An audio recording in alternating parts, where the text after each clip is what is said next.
Bottle caps? That's what ponies used for money out here? As absurd as it was, and it was ludicrous. I should have seen that coming. No wonder raiders were hoarding the things. No wonder there were so many empty bottles littered everywhere, but not a bottle cap to be found. Except, of course, for the one I tossed casually away somewhere near iron-shod firearms. My stable utility barding was back at absolutely everything. Dissy-Doo didn't have any armor in my size, but swore she would modify my barding, so it was better than the best armor any raider could scrounge together.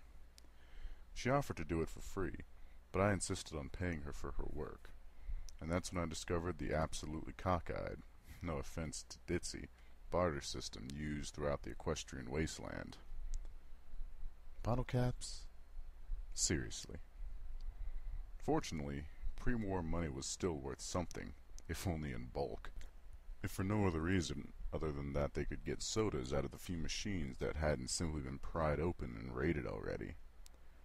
Ditsy-Doo took all but a few of my coins. I had no idea if what I'd given her was a fair price, but I suspect I was getting a generous discount. She also insisted on giving me a sheet of paper detailing an entirely different use for bottle caps, a way to turn them into homemade mines. Apparently, it was going to be an insert in the Wasteland Survival Guide's chapter on mines that some pony discouraged her, probably wisely, from including.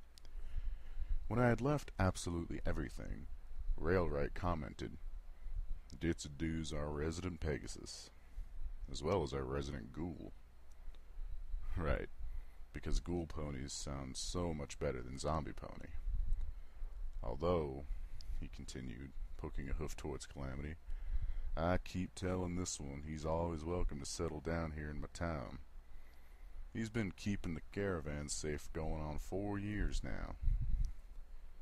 Now, as I was on the way to meet Crane, with Calamity trotting alongside me, I finally ventured conversation with the rust-colored stallion. So, you don't live here? Nope. Got my own place about half an hour's flight distance. I thought over what I knew of Pegasus ponies. Place up in the clouds? I could swear Calamity's eyes widened just a bit. Oh no, just a shack. Something some pony threw together a few generations ago, only to get eaten by the wild animals in these parts. I had already encountered some of the wild animals in these parts. As we walked down the catwalk, my gaze fell to the strange weapon that Calamity wore, my eyes flowing from the gun barrels to the odd metal protrusions that stuck out in front of him. A control mechanism, I suspected. I opened my mouth to ask him about it, only to find myself looking at air. I stopped and looked back. He had halted abruptly to let by a mare in a straw sun hat and her colt. The mare was apparently having trouble keeping the colt from dashing off at top speed. She looked like she wanted a leash. "But Ma, I want to go see Derpy." Calamity leaned close and whispered, "That's what some folks call Ditsy-Doo. Because of the eye?" Yeah, because that's what they'd focus on. The bullies back in Stable 2 would have totally ignored the whole putrefying flesh for that thing. She doesn't seem to mind. I actually think she finds it endearing. I did not point out that Ditsy-Doo didn't seem to mind having her tongue cut out either. Didn't make it right. "Trolley, you get back here," the mother called out to the colt as it started to trot a little too fast. "And you stay away from that store. I don't want you bothering that thing." Thing? Okay, I'll admit I'd thought of her as an it a few times, but that was back when I thought she was dead. I stopped. "Excuse me, miss. I'm new here. Is there something wrong about ghoul ponies?" The mare looked abashed, staring more at Calamity than me. I didn't need to look. I could feel his scowl. "Well, nothing against good old Derpy. I mean, Miss Ditsy-Doo. But, well, you know." "Know what?" I persisted, trying not to hint at the shame I was feeling for having balked at her smell or the grossly squishy way her hug felt. "Well," the mare looked about furtively, then lowered her head, whispering, "You know they're all like ticking time bombs, right? I mean, you can see what being a ghoul is doing to their outsides. Imagine what it's doing to their brains. They all go mad sooner or later. Dear Ditzy, she's lasted a good long time, and she's only a little crazy for it. But someday, I just don't want my boy to hurry along that none, or be there when she does finally turn on us all." With that, the mare drew herself up, pulled Trolley close, and hurried off. Away, notably, from absolutely everything. I stood there for a long time, stunned. Finally, I asked Calamity, "Is that true?" Calamity sighed deeply, which was not a good sign. "Yep. For most of them, anyways. You get into the wrong places, you find yourself hunted by whole packs of cannibal ghoul ponies gone zombie. But, and I mean this, that's only most of them. And even they're good pony folk, if a little smelly and strange looking, until that day. Some, like Ditzy, break the odds and never lose their noodle." I understood the spirit of his words, but the news didn't make me scared of the hairless Pegasus rider. It made me ache for her. Crane was a yellow unicorn pony with an orange and beige striped mane and tail. He wore a bright orange construction hat with a hole in it for his horn. When we found him, he was loading barrels onto a flatbed of a train car. This one actually still on the tracks that ran through the town and connected to several others. "Howdy.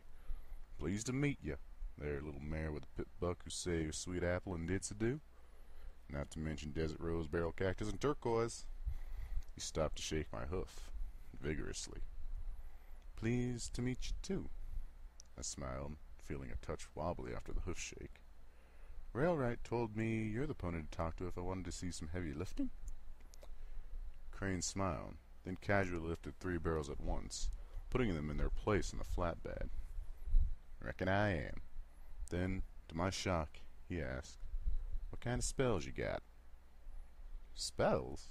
I replied hesitantly. "You know," he continued, walking while 3 more barrels levitated by, glowing with the same light as shone from his horn. "Unicorn ponies generally have a small collection of magical spells, usually related to what he or she is destined to be best at. Except for the ponies who were destined to be good at spells, of course, because then they get a whole heap of them. Me, for instance, I can make all manner of repairs to the rails and trains just by focusing at them." Crap. Kicking a hoof at the ground, I sighed deeply. "Nope, just telekinesis. No spells." I knew it was pathetic. Levitation was basic Philly stuff. By the time I got my cutie mark, every other unicorn in Stable 2 had a nice collection of spells. Thank you, Crane, for reminding me that I was probably the most unmagical unicorn ever. Crane's eyes widened in surprise, and he quickly changed the subject. "Now, I've got lots of work to do, but I'll tell you what. If y'all would do me a small favor, I'll return it to you by teaching you everything I know about heavy lifting." "Sounds great to me. What's the favor? Fetch him a soda? Maybe some lunch? Help him tie down barrels on the flatbed?" "We've been having a small bit of trouble with the things that have been crawling up out of Stable 2 west of here. From what I hear, y'all might be brave and no slouch with slinging firearms. Just get down to the stable and close the door. I reckon we could clear out the varmints up here if some pony locks out the breeding grounds." "Okay, not a soda run." "So why are you with me again?" The sky darkened prematurely. I would soon have to turn on the lamp spell of my pit buck. "I figured I owe you one," Calamity said earnestly as he followed beside me. "Maybe a whole mess of ones, considering all y'all did for the good ponies of New Appaloosa." With a sigh, I tried to console him. "You couldn't have known. I was wearing blood-caked raider armor, and carrying an arsenal that would make an average raider radioactive with envy. Caked in raider blood, Armor you only had 'cause you needed protection while saving the lives of 5 good towns ponies. Only 4, really. Ditzy-Doo saved Sweet Apple. And you saved Ditzy-Doo, so she could have saved Sweet Apple. In my book, that makes 5. He took a deep breath. Besides, I can't consent you going down there alone.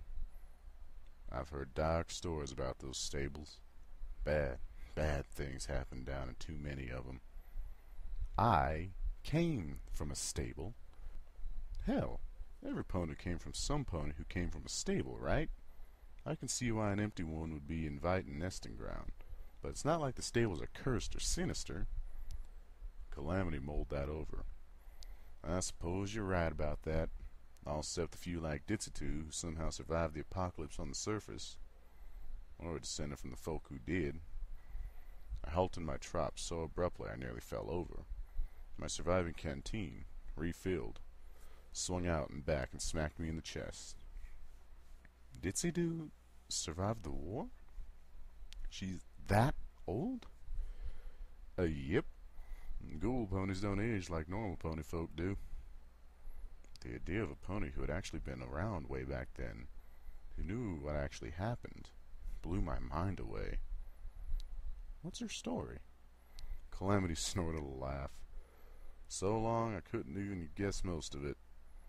I do know she was flying outside Cloudsdale when the first mega spell hit. She was caught at the very edge of the magical energies that wiped out the entire city. Been a ghoul ever since. I nodded, continuing on in a solemn silence, the image of an entire city of clouds filled with Pegasus ponies playing out in my head. There 1 minute, and then just nothing. The clouds above started to leak. It was like being in a shower back in Stable 2, only the shower was everywhere, and it didn't stop. If I hadn't been cleaning my candy the day before, I would have welcomed it, despite the cold of the water. Now, soaked to the bone, I just found it miserable. The sky had turned so dark, I had to turn on my Pip-Buck's lamp spell to see ahead of me. In theory, it was still daylight, but that was hard to believe. A ferocious wind had picked up out of nowhere, and was whipping the rain at us like a weapon. "What's going on?" I cried out to Calamity above the storm. "It's a thunderstorm, and a mighty big one. We best be finding some shelter, 'cause it's just getting started." "Thunderstorm?" I hollered back as a patch of clouds lit up briefly but brilliantly. "What's thunder?" Kaboom! The sky exploded.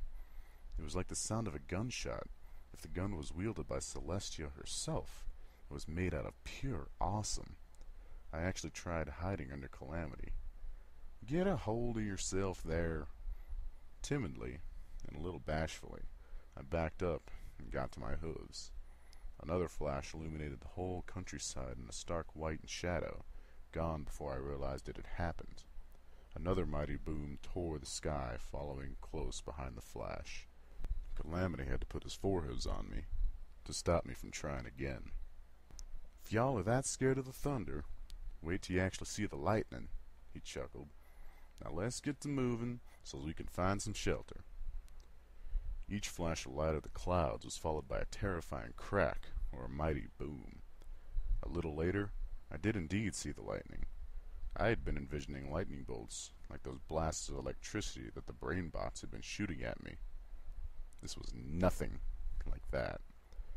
This was a white tear through the sky, like the universe itself had been slashed open.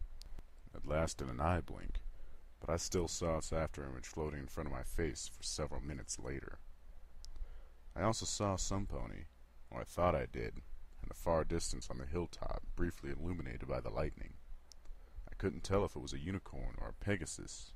At first, I thought it was both, but the vision was gone before I could be sure if I had seen anything at all.